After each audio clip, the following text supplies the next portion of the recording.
HO. Let's say the given question. The question says the magnetic field existing in a region given by B bar equal to 0.2 1 plus 2x Cape cap Tesla. A square loop of edge 50 centimeter carrying current 0.5 ampere is placed in xy plane with its edge parallel to the xy axis as shown in the figure. The magnitude of the net magnetic force experienced by the loop is dash millinewton. So इस question का जो key concept यहाँ पे we need to understand is the concept of magnetic force on current carrying wire in magnetic field या फिर force on current carrying wire in field, and precisely it is a magnetic field. So it is given by the expression F bar equal to I L bar cross B bar. ठीक है. So where L bar is nothing but it is taken in the direction of current, the length, right, and cross B. B is a magnetic field over here. So यहाँ पे अगर हम question को ध्यान से देखें तो इस लूप को हम नाम दे देते हैं. Let's suppose this is the square loop. थोड़ा बड़ा बना लेते हैं. ये हमारा स्क्वायर लूप है, वो A B C D. सबसे पहले तो अगर हम ये देखें ए बी पे जो फोर्स लगने वाली होगी, और यहाँ पे हम एक्सिस को डिफाइन कर देते हैं इस तरीके से. लेट्स से इसी तरीके यहाँ पे बना लेते हैं इसको.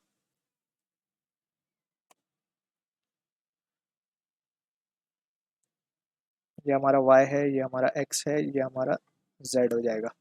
ठीक है.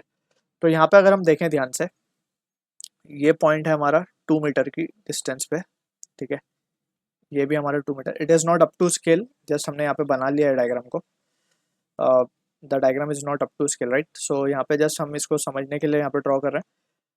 अब यहाँ पे हमें एक चीज़ देखनी है ध्यान से कि जो मैग्नेटिक फील्ड है it is variable along x. तो मैग्नेटिक फील्ड का जो डायरेक्शन है हम इसको डॉट से दिखा रहे हैं, यानी मैग्नेटिक फील्ड जो है बाहर की तरफ है, के कैप में है, अलॉन्ग के कैप यानी बाहर की तरफ है. ठीक है.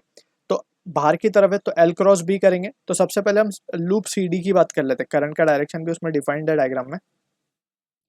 It is in the anti clockwise direction. ठीक है. तो अगर हम ए बी पे बात करें तो ए बी के लिए हमें देख सकते हैं कि जो फोर्स लगेगा, मैग्नेटिक फोर्स, वो कहाँ लगेगा.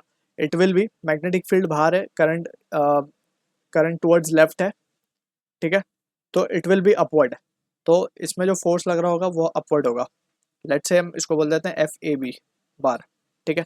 सी डी पे जो लग रहा होगा वो लग रहा होगा downward, F C D bar. And we know magnitude wise जो है F A B is equal to F C D. क्यों बोल पा रहे हैं हम ये? क्योंकि आई एल बी दोनों में करंट 0.5 का फ्लो हो रहा है. लेंथ दोनों की सेम है क्योंकि स्क्वायर लूप है, और मैग्नेटिक फील्ड भी सेम है क्योंकि magnetic field is variable along X axis, not along Y. ठीक है ना. तो हम देख सकते हैं ये सारी ही चीज़ें सेम है, तो ये दोनों एक दूसरे को कैंसिल आउट कर देंगे. ठीक है ना. Equal in magnitude, opposite in direction, so cancel out. So just जो फोर्स लग रहा होगा वो सिर्फ ए डी और बी सी पे लग रहा होगा. अब ए डी पे किस तरफ लग रहा होगा? ए डी पे लग रहा होगा बाहर की तरफ. ए डी पे जो फोर्स लग रहा होगा वो लग रहा होगा बाहर की तरफ. So this is the A D, right. This is A D. B C पे लग रहा होगा बाहर की तरफ, again force on B C. लेकिन ये दोनों ही फोर्स इक्वल मैग्नीट्यूड के नहीं होंगे क्योंकि हमें पता है कि जो मैग्नेटिक फील्ड है वो वेरिएबल है. मैग्नेटिक फील्ड बी सी पे ज़्यादा है कंपेयर टू ए डी. तो हम इसको थोड़ा बड़ा एरो से या फिर इसको छोटे एरो से दिखा देंगे हम इस तरह. इसको छोटे एरो से हम दिखा रहे हैं और इसको हम दिखा रहे हैं बड़े एरो से. ठीक है ना. तो they are not of equal magnitude, तो ये कैंसिल आउट नहीं करेंगे. हमें नेट मैग्नेटिक फील्ड ढूंढनी है, यानी कि F B B C bar minus F A D bar. ये हमारा एम है क्वेश्चन का ढूंढने का. ठीक है. फॉर द क्वेश्चन गिवन अब हम क्या करेंगे, पहले हम निकाल लेते हैं F A D bar. Direction तो हमें पता चली गई है, जैसे हम मैग्नीट्यूड निकाल रहे हैं. तो it will be I L B. ठीक है. अब आई जो है 0.5 है, length is again 0.5. Magnetic field of A D हमें निकालना है, बेसिकली इसको ए डी लिख देते हैं. तो एक्स की वैल्यू क्या है यहाँ पे? 2 है. ए डी सेक्शन के लिए एक्स की वैल्यू क्या है? 2 मीटर है. तो यहाँ पे हम 2 सब्सटीट्यूट करेंगे तो मैग्नेटिक फील्ड की वैल्यू हो जाएगी 4 5 1. तो ये आ जाएगा 1. तो ये आ जाएगा 0.25 Newton. So this is the value of force acting on A D. Similarly हम मैग्नीट्यूड निकालेंगे बी सी के लिए. सो बी सी के लिए हम देख सकते हैं it will be I again 0.5 है, लेंथ अगेन 0.5 है. मैग्नेटिक फील्ड की वैल्यू निकालेंगे तो अब जो लेंथ हो जाएगी 2 प्लस 0.5 यानी कि 2.5. यहाँ तक की लेंथ कितनी हो जाएगी? 2.5 मीटर, या फिर 5/2 भी लिख सकते हैं. तो 2 2 कैंसिल 6 6 और ये 1.2.